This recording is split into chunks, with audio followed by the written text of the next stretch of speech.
welcome back to the YouTube channel for the Renaissance English History Podcast. Today we are talking about solar eclipses and astronomical events during the Tudor period. All right, I'm going to take these off because I can't see anything. Are you going to watch the solar eclipse today? I am. Of course, I've got both my regular glasses and this viewing thing that a client of mine was giving out at a conference recently. Anyway, I am ready. I hope you are too. For now, though, we are going to talk about solar eclipses and astronomical events during the 16th century. So let's get right into it. So I'm a bit of a star astronomy kind of nerd, and I've done a lot of episodes on astronomy in the Tudor period, math and scientific discovery during the 16th century. There's like a lot of episodes on that. I'll link to some of them. But I wanted to talk today specifically about the astronomical events of the 16th century. So throughout history, people have been fascinated by the movement of the stars. I actually did also an episode on the music of the spheres, which was the belief that the planets and the celestial bodies emit vibrations as they spin, which last year scientists were actually able to prove, like part of string theory or something. It gets like really complicated. But the whole point is people in the Middle Ages and the Renaissance, before the Enlightenment, believed that these sounds, these vibrations that these bodies would make as they spun, could be used to help treat illnesses, actually. So there was this whole branch of science called the music of the spheres before Coldplay made an album called The Music of the Spheres. And it was all about how to treat illnesses and how to treat sicknesses based on the movement of the planet. So this is a little bit simplistic, but it's kind of the idea that like if you had a migraine, you listen to a chord in A flat major because the planets and the bodies that had control over pain in your head vibrate at a tone that is compatible with A flat major. Like that's kind of the whole science of this thing. Fascinating to me. So I actually did an episode on that too. But the point is, people always have looked up at the sky and wondered about what was out there, right? They've searched for answers to philosophical questions. They've seen omens in the celestial bodies. Astrologers and astronomers were the same, interpreting the stars to understand life itself. And so when major astronomical events happen, it goes to figure that it would often be upsetting to people. It would scare people, especially because they didn't have warning that it was going to happen. It could mean omens of war, of famine, of disease, or it could mean an important birth or a death or an invasion. So we're now going to go through a list of some of the major astronomical events in English history specifically and how they were interpreted. First off, King Henry's eclipse. Henry I was the son of William the Conqueror. He died in 1133. At the same time, there was a total solar eclipse that lasted over 4.5 minutes. In the manuscript Historia Novella, William of Malmesbury recounts that the hideous darkness agitated the hearts of men. After the death, a struggle for the throne threw the kingdom into chaos and civil war. That's the period known as the Anarchy, when Christ and his angels slept, I think was the term that they used.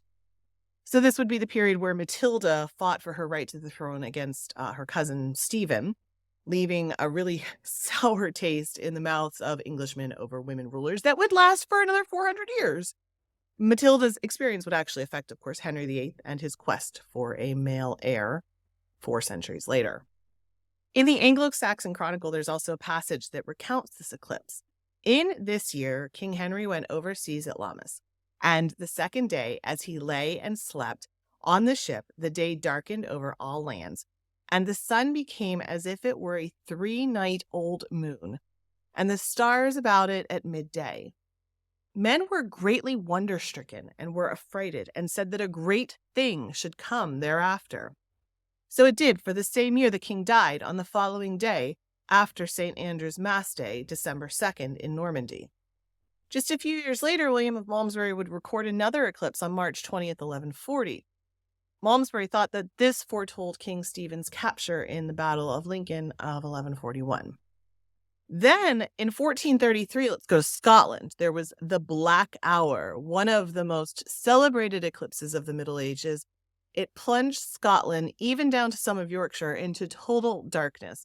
The darkness supposedly arrived at 3 p.m. on June 17th, 1433, and was very deep so that people could see the stars. 20 years later, there was a major lunar eclipse right before the fall of Constantinople.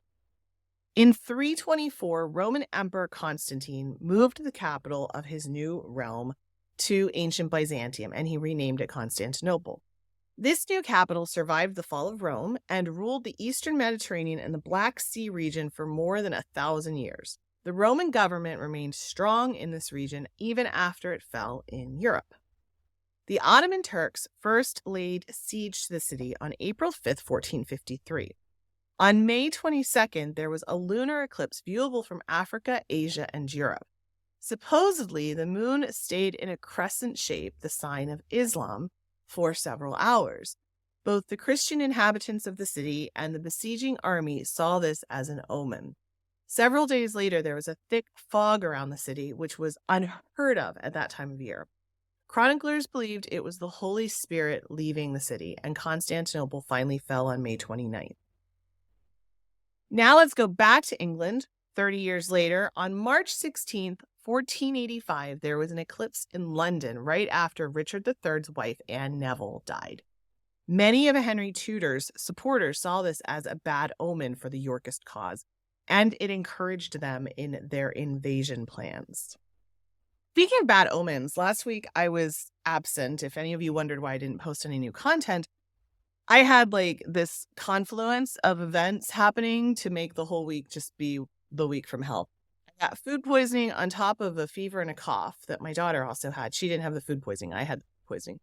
And then after I recovered from that, that was Easter, and then a couple days after. And then on Wednesday, I had to go to Columbus for the Public Library Association meeting. Some of you know that I work in libraries. That's my job is I work with libraries on communications, and I work with library vendors, and that's my world is library. So I was at PLA seeing some friends, old and new, meeting some fun new people.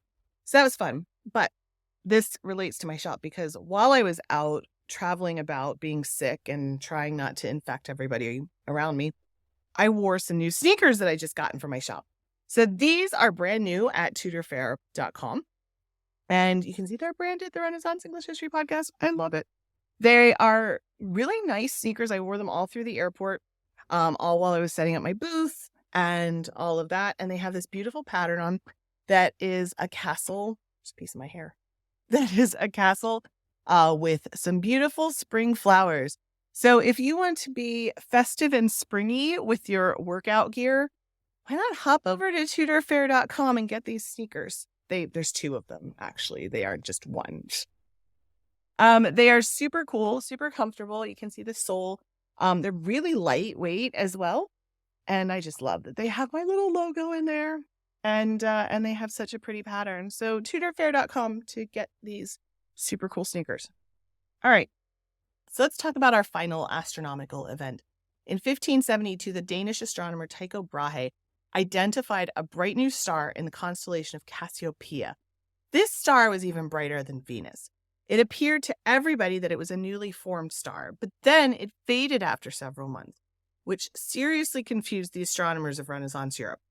People like John Dee wrote out descriptions with their calculations and the mathematics behind them.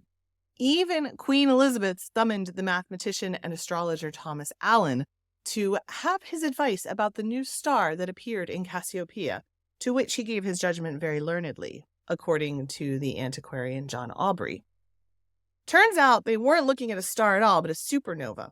Scientists still study the light remnants of that supernova to see what those early astronomers saw. Copernicus published his work on the movement of the planets in the 15th century, the mid-15th century. This would literally turn the interpretation of our place in the universe on its head, rocking both the religious and the scientific communities. Many astronomers in the newly broken with Rome Europe adopted the Copernican position that the Earth rotated around the sun, most notably John Dee. So whatever your plans are to watch the eclipse today, keep in mind as you experience it that you are participating in an event that has tied humanity together since the very beginning of life itself. Do you get goosebumps thinking about it? I get goosebumps thinking about it. Just, people looking up at these events and wondering what it all means. And it's one of those things that, like, we do it now with our fun glasses, and in the past people did it, and in the future people will do it, and who knows if people living from space will do it, and maybe they'll like see the Earth in front of the sun. Like, it's mind-blowing to me. I love it. It's like one of these things that ties us all together. So let me know if you plan to watch the eclipse and where you're watching from, and what you think you would have thought of eclipses in the Tudor period. If you made it to the end of this video and you liked it, I hope I earned your subscription to my channel where I post content like this on the regular. Don't forget to drink your water. I'm actually drinking a lot of smoothies right now because my tummy's still a little bit not so sure about life. So I have this dupe of a mango, what is it? Mango Magic from Tropical Smoothie Cafe. I looked up how to make it because it's my favorite. So that's what I've got going on right now. But I also have some water here. Anyway, don't forget to drink your water, stay hydrated, wear your glasses when you look at the eclipse, and let me know if you watched it and where you watched it from. All right, I will be back soon. Thank you so much. Bye-bye.